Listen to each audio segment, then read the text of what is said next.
G'day there guys, and welcome back to another episode of r/Am I the Arsehole? Now without further ado, I want you to sit back, relax, chuck a prawn of the barbie, and get ready for some bloody good stories. Let's go.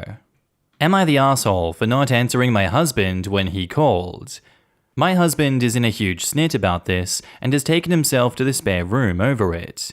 Tonight was the first time since giving birth 7 months ago that I have been out at night, by which I mean I didn't do baby's bedtime feed and routine.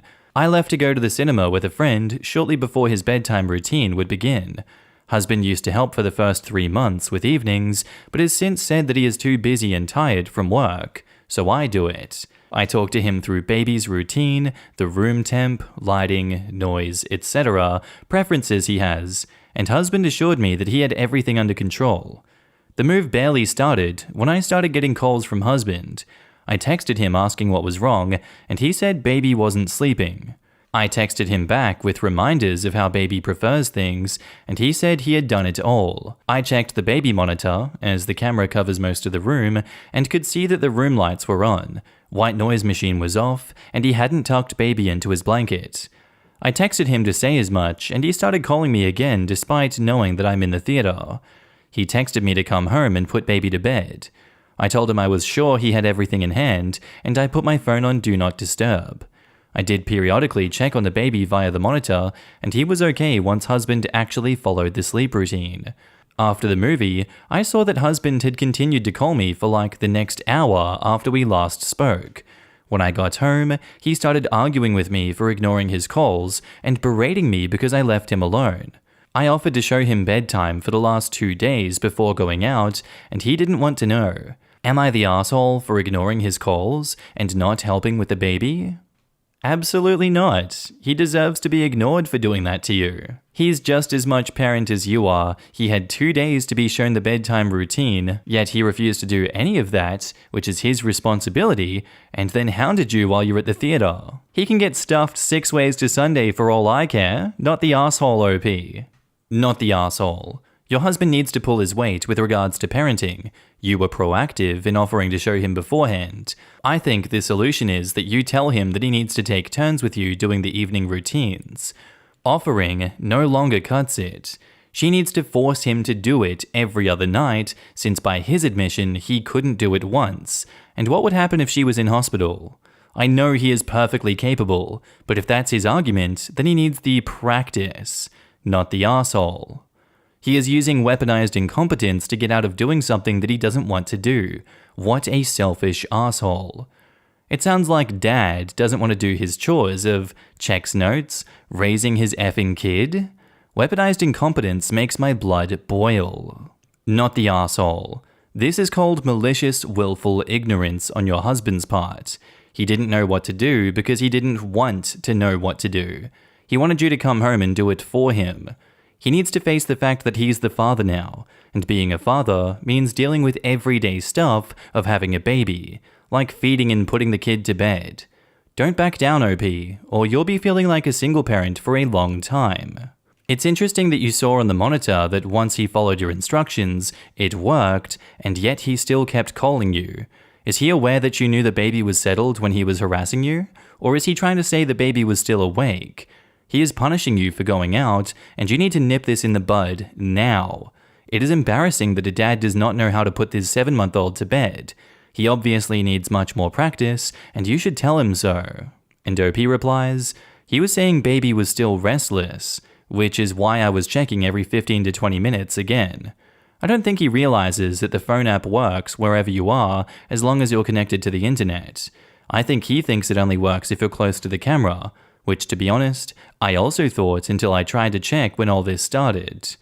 So he was deliberately trying to sabotage your night out and lying to you so you'd go home immediately. Have you told him that you saw everything that really happened on the baby monitor? I just want to jump in and say babies that young should not have a blanket, but a sleep sack that can't end up over their mouth. And OP says, he does have a sleep bag. I just called it a blanket. Definitely no loose items in the cot. Our next post is titled, Am I the Arsehole for laughing at my sister's anniversary gift to her husband? My sister Zara and her husband Will recently had their first wedding anniversary and invited some family over for a small anniversary dinner. Long story short, after dessert, Zara said that she had a gift for Will. I thought it was going to be some grand gesture, but then Zara gave him a painting that she did of Will and his late dad. Now, Zara does art as a hobby, and she's a very good artist, and I get the sentimental value of it, but I sort of let out a laugh because it seemed like she was half-assing giving him a painting instead of a proper gift. Me and my boyfriend give nice gifts and splurge on one another, but I didn't say anything because not everyone's the same. Zara noticed though and asked why I laughed. I tried to play it off. She kept insisting, so I said I thought that it was funny she was half-assing her husband's anniversary gift. She looked hurt. Will says that he loves painting and that I was an idiot. We left after that, but was I wrong for laughing? I literally didn't say anything, and it was Zara who kept insisting. I just can't with this. That is so insulting to say that to someone, man. I can't get over the fact that you half-assed your husband's anniversary gift. Oh, you painted something for him instead of getting him a proper gift? What's wrong with you? OP, your priorities are bang out of whack. I don't know why that's the first thing you went to here. Oh, painting? Must be poor. Terrible gift. You're insulting your husband. Look at these poor idiots that I'm sitting at dinner with. God, I hate my sister so much. Anyway, I think it's obvious I'm going with you're the asshole for this one, OP. You're the asshole. Sounds like a lovely gift. You must be very shallow to consider that half-assing. Right? It probably took her hours and hours to complete that painting, not to mention painting equipment is expensive. Have you seen the price of canvases? OP is calling it half-assed because she likely could never gift anyone a decent painting and therefore finds the skill dumb. Yup, typical brat that cuts others down because she has no creative skills and she knows it. Maybe instead of bullying others, she should get off her ass and learn a new skill. I see it all the time. I do commissions and will gift art for free, and people always call it lazy. Like, okay, how about you paint the same exact thing to the same quality and with the same quality items? Oh, you can't? That's what I thought. And seriously, I never understood why skills get mocked. A skill is a skill. You're the asshole. It was an extremely thoughtful gift that took more effort than simply throwing money at it. Last anniversary, I splurged on nice jewelry for my girlfriend, and she got me a customized painting of us as cartoon characters from one of our favorite shows. I guarantee I spent more, but hers was so much more thoughtful and considered. I'm going to be stepping up next year. A thoughtful, personalized gift is so much more special than throwing money at something. OP is 24 going on 17. My husband spent a month slowly making me a gorgeous custom jewelry box. He didn't tell me until it was closer done so that he could get my opinion on certain things. I wouldn't trade it for anything. He built it with love. Her husband will hang this photo and remember the love that she put into it and remember his dad too. You're the asshole. So she gave him a thoughtful and appropriate gift, paper anniversary, that involved personal effort on her part, and you minimize it? That's mean-spirited of you. I'm glad you and your boyfriend value material goods more than each other.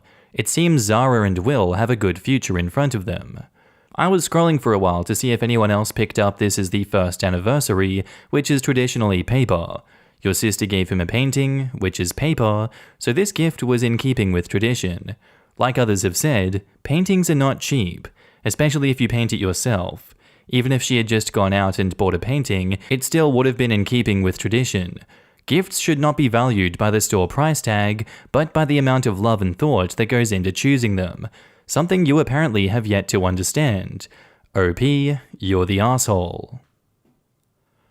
Our next post is titled, Am I the asshole for storming off from my sister's wedding after she dead-named my son? I'm a 45-year-old single father of 3. Their mother died 10 years ago.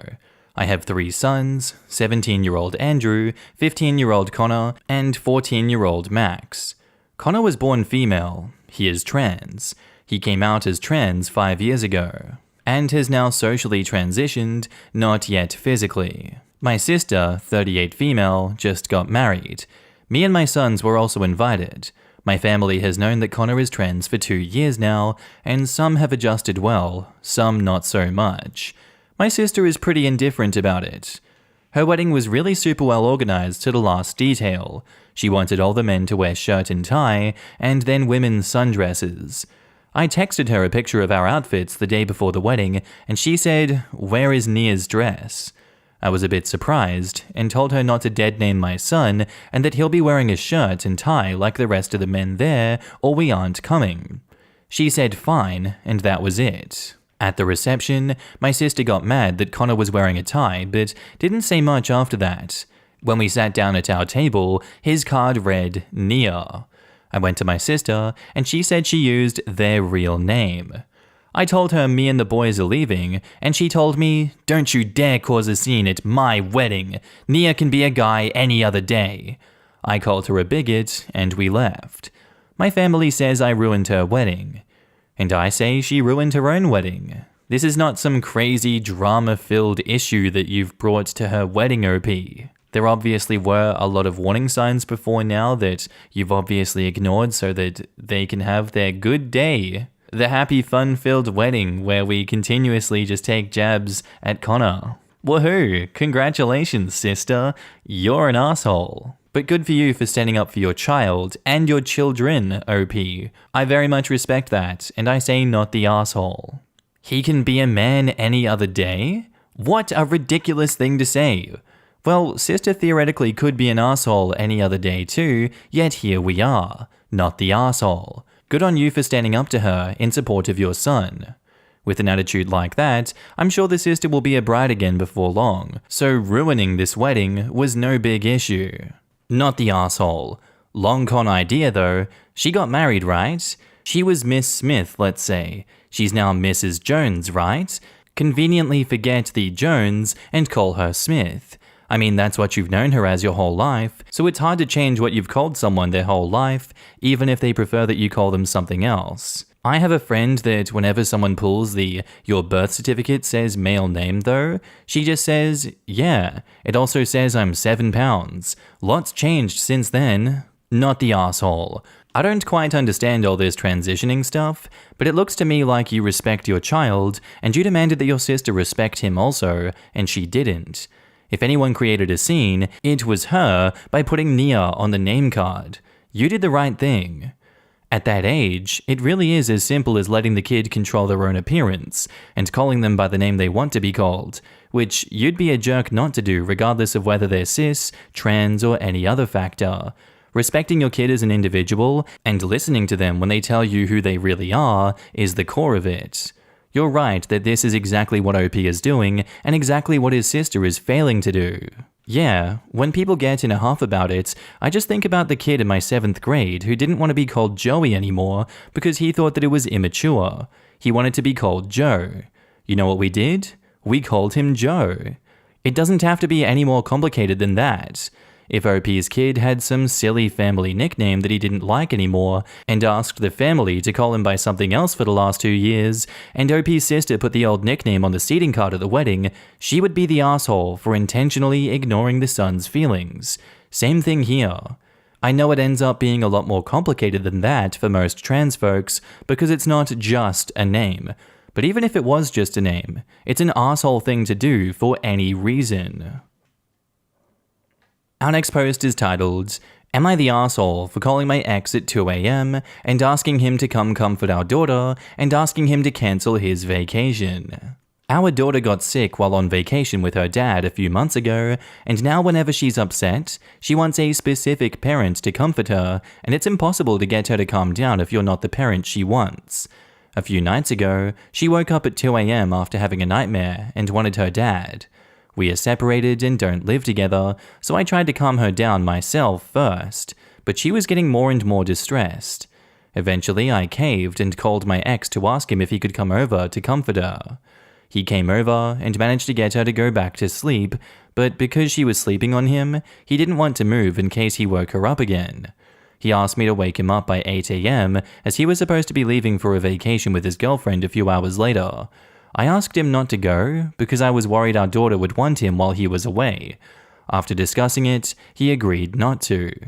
A few hours after he left, the girlfriend called me as she was upset. I had asked him to come over at 2 a.m. and because he cancelled their vacation at the last minute because of me. She told me I was acting like a jealous ex-wife and accused me of using our daughter to control my ex, which isn't true. Am I the asshole?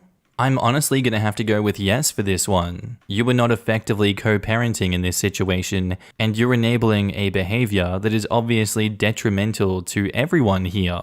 I'm honestly disgusted you would cause your ex to cancel his vacation plans with his girlfriend, not tell her about it, not include her in the discussion, and just all-round guilt this man who didn't need to be guilted. So yeah, I'm gonna go with you're the asshole for this one. Your daughter needs to learn that you and her father can't always be available.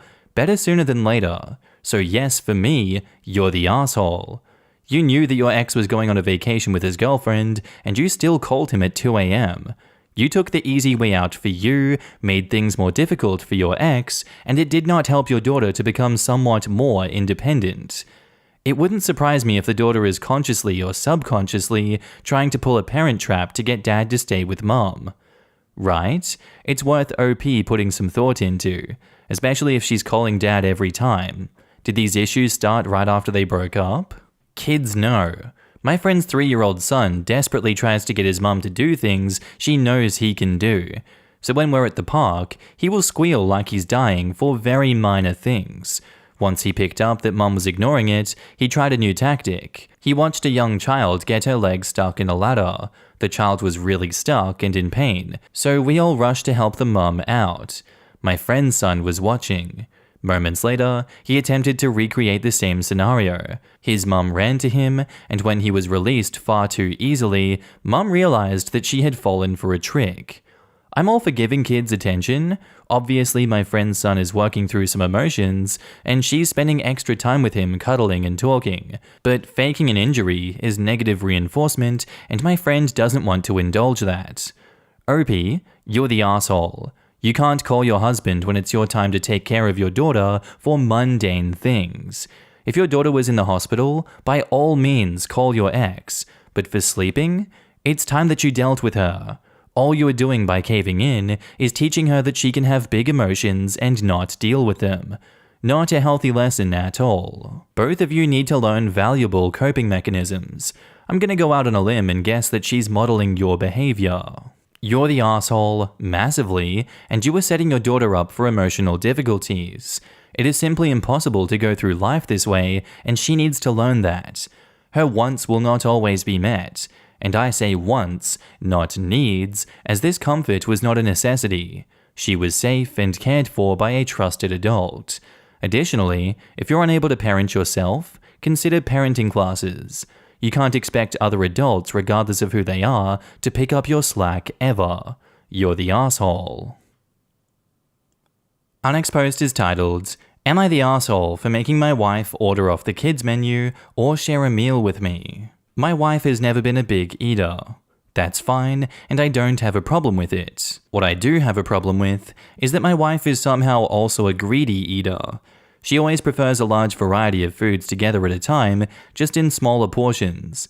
At home, this is annoying, but it's manageable. When we go out to eat though, it becomes a nightmare. She will order whatever can get her the most variety of options, ignoring the cost.